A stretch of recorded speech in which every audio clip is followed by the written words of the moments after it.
orang infak di jalan Allah. Infak itu, ini yang perlu saya luruskan, tidak harus menggunakan uang.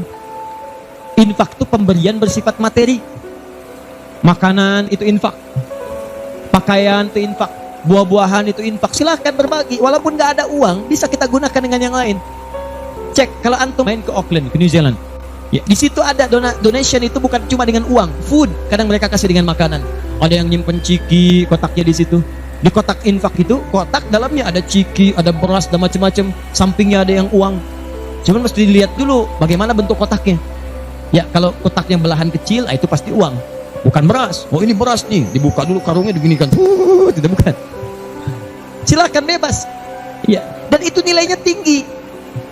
Kadang-kadang antum lupa di majelis ilmu ada snacknya, walaupun cuma kurma dapat 2, bagi 1 dengan teman. Air misalnya tidak harus semua oleh antum. Bagi, begitu antum bagi langsung dituliskan 700 kali lipat paling minimal. Demi Allah saya katakan paling minimal 700 kali lipat. Makanya zaman Nabi itu ada satu keluarga yang berlomba tuh mendekatkan diri pada infak walaupun dirinya kekurangan. Agak aneh itu cara berpikirnya. Ya, jadi kalau dibandingkan manusia sekarang nggak dapat tuh, nggak dapat. Saya mau tanya begini, antum di rumah persediaan, antum punya anak 2, antum dengan istri, 1 suami 1 istri 2 anak. Di rumah ada persediaan makanan untuk 2 anak antum saja. Antum aja nggak makan malam itu, cuma ada anak 2. Untuk mereka, kalau nggak makan mereka bisa nahan lapar semalaman. Tiba-tiba antum ditawarkan oleh seseorang, ada tamu nih, mau nggak dijamu di rumah? Bisa nggak? Pertanyaan saya, kalau ada orang yang datang seperti itu ke tempat antum, Mas, ini ada tamu, saya nggak bisa jamu, bisa nggak antum jamu? Di rumah antum cuman ada makanan untuk anak-anak, antum pun nggak bisa makan. Pertanyaan saya, dijamu nggak teman itu? Kenapa diam? Wahai ahli surga, kenapa diam? Lihat cara berpikirnya. Kalau cara berpikir kita hanya ke makanan saja, maka kita katakan, Ustaz, anak saya aja dapatnya makanan seperti itu, kami pun nggak makan, bagaimana bisa diberikan pada tamu?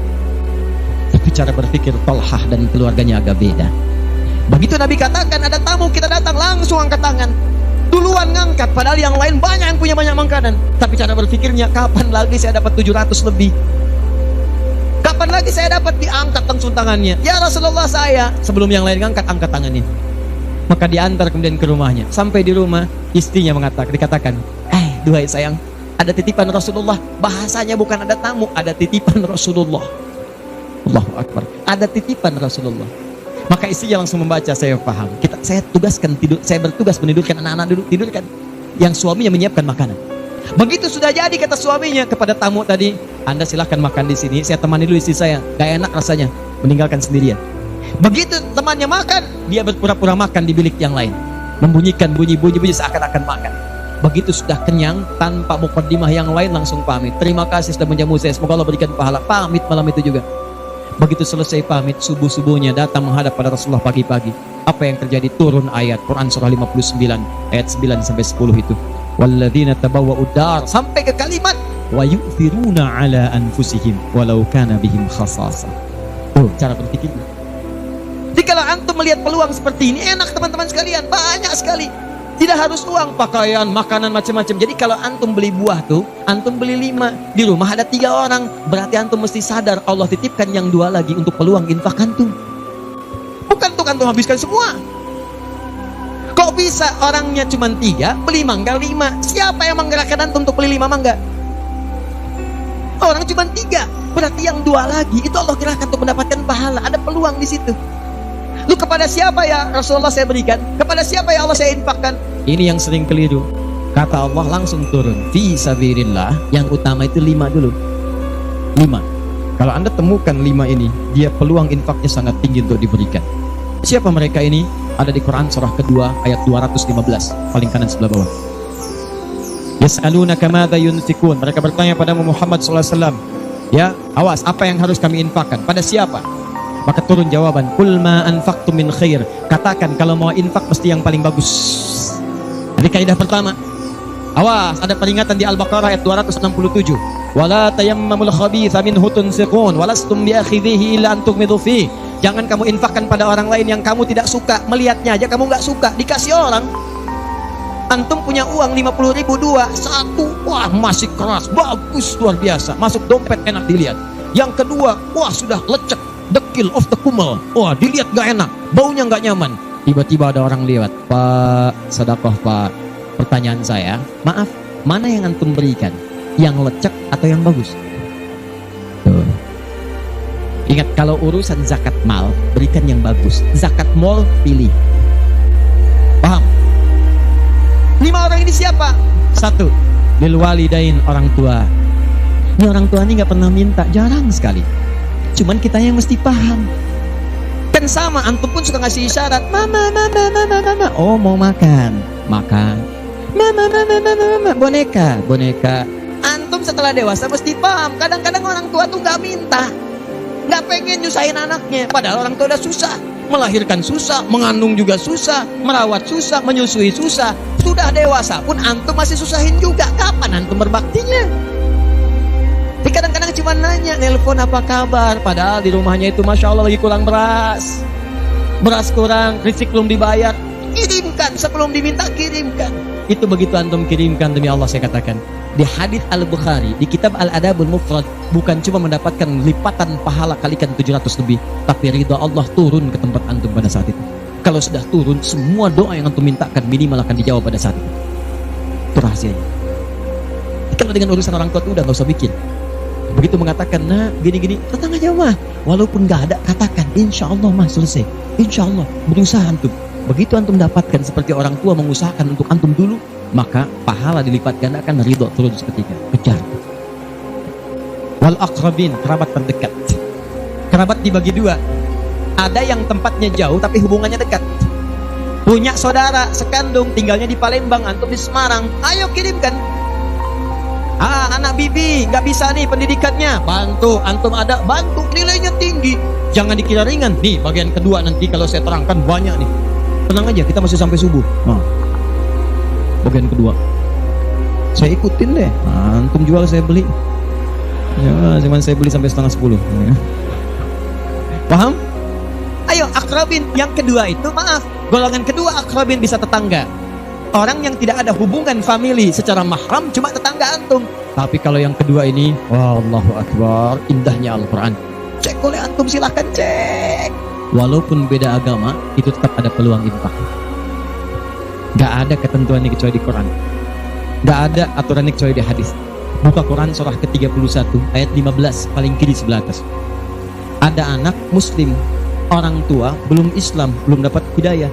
Kata Allah, urusan untuk ibadah pisahkan.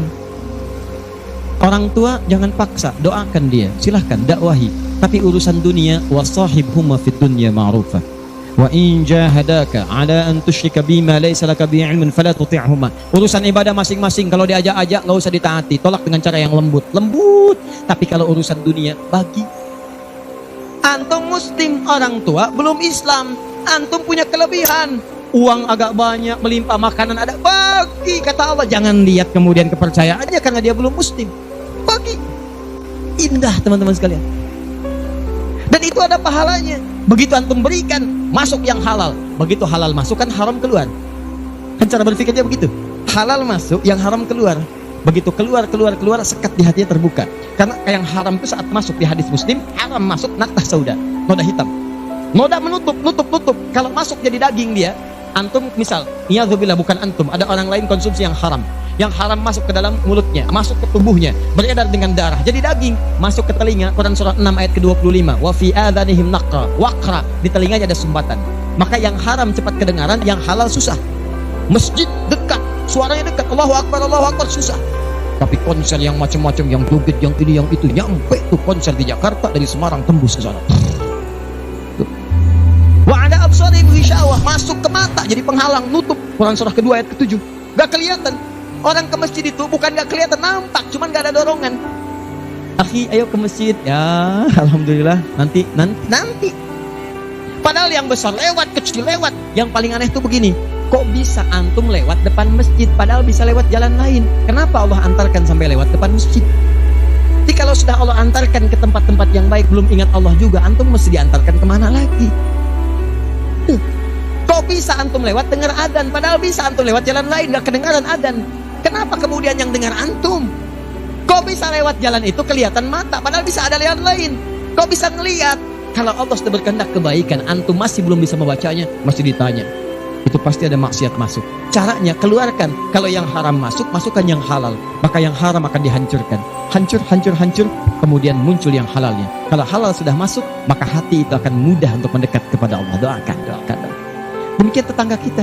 Jangan dikira tetangga antum yang muslim saja. Mungkin kita ada non-muslim samping kita. Mungkin ada yang Kristen, ada yang Hindu, yang Buddha. Dalam hubungan keduniaan indah. Silahkan berbagi.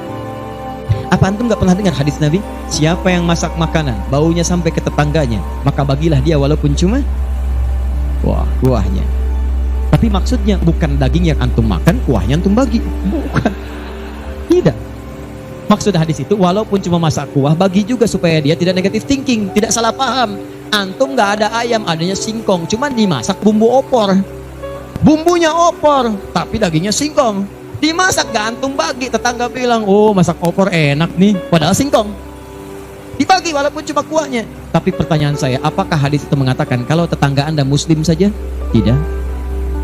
Never. Walaupun dia non muslim, masak, bagikan. Sebelum dia menghirup baunya, ketuk pintunya. Begitu diketuk dia keluar, ada apa pak? Ini ada makanan, walaupun sedikit, mudah-mudahan bisa bermanfaat.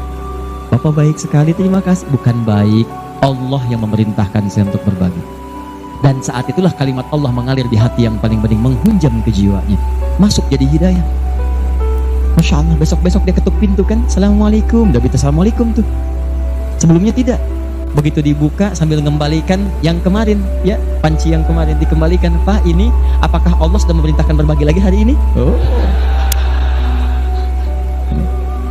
Lumayan. Gak ada aturan kalau bukan non muslim jangan bagi. Gak ada, indah dalam Islam itu. Jadi walaupun anda kasih ke yang non muslim, pahala dituliskan. Jadi jangan pilih-pilih kalau urusan dunia. Anda masak di samping Islam, sampingnya lagi Kristen, sampingnya lagi kemudian muslim, non muslim, bagi yang muslimnya, yang non muslim tidak. Begitu dia ngelihat kelewatan, dipanggil anda, Pak, kayaknya enak makanannya ya. Memang enak bu, cuman sayang ibu kafir. Oh, kok begitu? Gak ada. Jadi bagi teman-teman, silahkan. Dan pahalanya ada, indah. Cuman di kita tuh, coba lihat aturan-aturan. Antum bang aja deh, kita fikirnya kumpulin lagi. Bab tumbuhan, sekarang kan lagi musim rambutan ya. Rambutan. Tuh, antum di pekarangan ada rambutan, tumbuh. Pohon rambutan, pekarangan antum. Cuman sayang buahnya ke tetangga antum. Terus ke sini. Maka dalam kaidah fikih disebutkan hakun mushtarak. Ini hak bersama antara antum dengan tetangga. Kenapa? Karena antum keluar rumah kelihatan cuman pohonnya, dia keluar rumah kelihatan buahnya. Dan yang paling menarik, dia udah lihat buah, daunnya jatuh ke bawah. Dan kadang buah jatuh ke sini, membuat dia kesulitan. Awas, jangan sampai dia cuma ketiban sampahnya saja, antum kedapatan buahnya. Naik ke pohon rambutan, nggak boleh.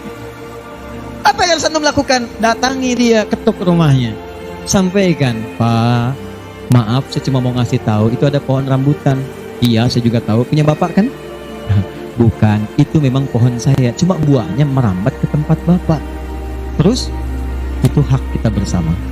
Bapak nggak usah minta, begitu inginkan, ambil aja, silahkan dapatkan. Aturan dari mana itu? Ini Rasul saya yang mengajari, Nabi Muhammad SAW. Bapak keluar, lihat buahnya, saya keluar cuma lihat pohonnya. Kalau bapak pengen, ambil aja. Wah, hebatnya Islam, terima kasih Pak. Insya Allah, udah insya Allah tuh. Nanti saya ambil, ya, pergi tuh, ambilin, dan kita senang lihat ya. Begitu diambil, pahala. Setiap satu buah 700 pahala. Setiap satu buah 700. Masya Allah, luar biasa. Dan dia kan nggak paham fikih, belum masuk Islam. Besoknya ayam antum main ke tempat dia, ayam. Dia kira hukum ayam sama dengan rambutan. Nabinya umat Islam baik banget. Kemarin ngirim rambutan, sekarang ayam. Pokoknya mungkin ayam itu akan menggendong antum ke surga, ya? Infak tuh. Nah, pertanyaan saya, antum punya agenda berapa untuk infak tuh? Coba lihat, kadang-kadang kan ada anak yatim samping. Gak usah terpikir banyak uang, pakaian, buka tuh pakaian antum, masuk ke kamar, buka. Begitu dibuka, berapa banyak koleksi pakaian antum? Coba cuma pesen satu aja. Mohon maaf ya, maaf sekali. Jangan sampai ada pakaian, walaupun sehelai itu, yang belum pernah dipakai ibadah. Usahakan setiap yang kita gunakan jadi saksi di akhirat bahwa dia pernah dipakai ibadah, karena semua akan bicara. Tuh lihat kaos, bagian dalam, celana, bagian luar, cek lagi semua. Dan kalau sudah itu antum pakai, ada yang lain nggak kepake, bukan nggak kepake. Boleh jadi itu dititipkan oleh Allah kepada antum untuk menjadi pahala antum dengan itu. Sebab mudah bagi Allah menitipkan pada yang lain. Kenapa dipilih antum? Seberapa bagian pahalanya? Jelas?